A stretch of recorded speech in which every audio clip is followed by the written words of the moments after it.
Good morning, everyone. The time is 9:30, so we'll go ahead and get started. My name is Ori Hackinson, and I'm an analyst with Wappak Labs. Today's weekly threat brief will contain information gathered from open source as well as Wappak Labs collections over the last week. For the agenda today, we are going to briefly discuss recent reporting, open source and social media, 7 days of trending, and keylogger activity. Over the past week, Wappak Labs has published several new reports on a variety of technical and geopolitical topics. The first is a report from our Asia desk on China's initial response to 2019 June protests in Hong Kong. In June, protesters in Hong Kong took to the streets to protest the government's attempt to enact an extradition agreement with mainland China. By June 23rd, Hong Kong's chief executive had suspended action on the extradition bill. The mainland Chinese government's reaction to these events has been surprisingly weak and focused on outside reaction, especially on U.S. involvement, rather than on the protests themselves. As the crisis continued, the Foreign Ministry repeatedly called on the U.S. to stop playing dirty tricks that meddle in Hong Kong affairs and to give up delusions to instigate chaos in the Special Administrative Region. The second report is a technical report detailing a recent malicious email campaign that uses Word documents to deliver a variety of malware. The malicious emails in this campaign are related by their use of similar social engineering, URL shortening tactics, and the use of the shared office exploit for CVE 2018-11882. Attribution is currently unclear. However, social engineering suggests that the campaign is targeting supply chain and maritime transportation industries. This targeting requirement is consistent with activity that Wappak Labs has previously tracked under the name Daily Show. The third report discusses the recent Russian spy nuclear-powered submarine accident. On July 1st, 2019, 14 Russian sailors died in a fire during testing of a secret Russian military submarine. This type of vessel is believed to be an AS-12, AS-31 Losharik deep-diving nuclear sub. While the Russian government insists that the purpose of the ocean floor research mission was purely scientific, the high military ranks of participating sailors, as well as potential spy capabilities of the vessel, suggest that taping and severing undersea communication cables were the primary functions. Russia's multi-purpose research, spy, and military fleet has grown in its capabilities and should be considered a real threat, similar to Russian cyber and Russian GPS interruption efforts. These three reports have been designated as TLP Green and are available on redskylines.org. Wappak Labs has also recently published a Targeteer report profiling a Nigerian hacker, and this report is available to our paid Red Sky Alliance members in the Finished Reporting channel on Slack. Headlines in cyber news over the last 7 days include Zoom web servers being vulnerable to RCE attacks, the Bottrap group using zero-day attacks in Windows, and multiple vulnerabilities in InterSystems cache. The top 5 threat actors this week are Bottrap, which is a threat actor group known for their targeting of financial institutions and businesses in Russia. It was recently seen using zero-day exploits in a new espionage campaign. We have MageCart, which is a sophisticated set of threat actors known for targeting British Airways, Ticketmaster, and Newegg with credit card skimming and POS attacks. We have Hezbollah, which is a militant group based in Lebanon that is routinely in our list of top threat actors. We have Sea Turtle, which is a state-sponsored DNS hijacking campaign targeting 40 different organizations across 13 countries.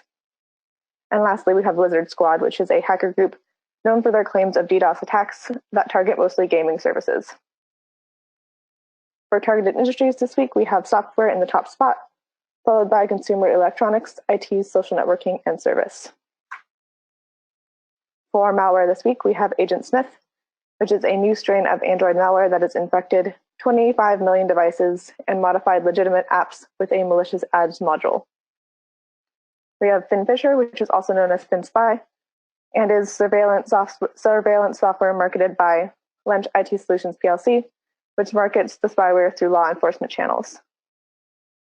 We have EarSniff, which is a continuously evolving banking Trojan that is a variant of Goji malware and is regularly updated with new capabilities. We have EchoRay, which is a new ransomware variant that has been infecting and encrypting files on QNAP NAS devices by brute forcing weak credentials. And lastly, we have Apatter, which is a Trojan downloader malware that has been active since 2013 and is known for its ties with the Dire banking Trojan. Our top cyber stories This week in open source and social media mirror the top threat actors in malware and cyber news, highlighting the new Agent Smith Android malware, infecting 25 million devices by injecting malicious code into legitimate apps. We have CVE 2019-1132, a Windows 0 day being exploited by the Buttrap group in a government attack, and the new NAS ransomware variant targeting QNAP devices. Last week in our WAPHAC Labs collections, we recorded approximately 1 million indicators.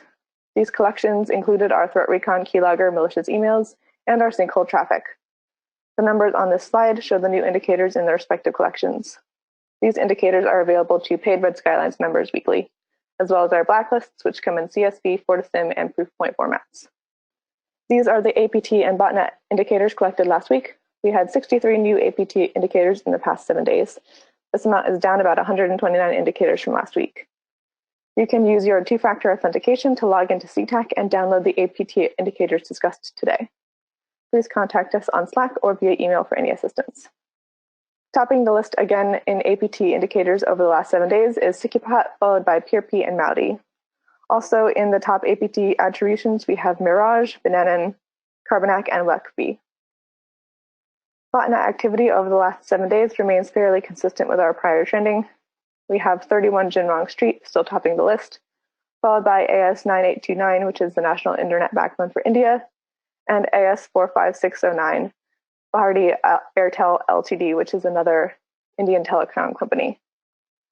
The open source data correlates with our data observed in our collections and can be seen in the graphic on the right.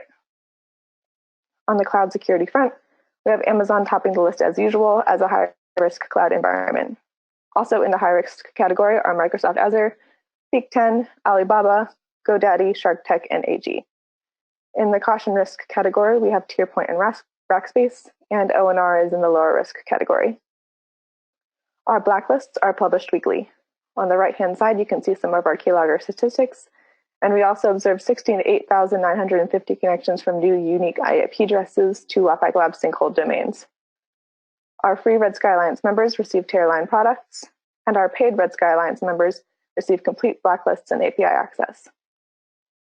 For our members that are not set up to ingest intelligence, Trusted Internet is our managed security service provider, and we use Fortinet and Proofpoint products to push intel and defend customer networks.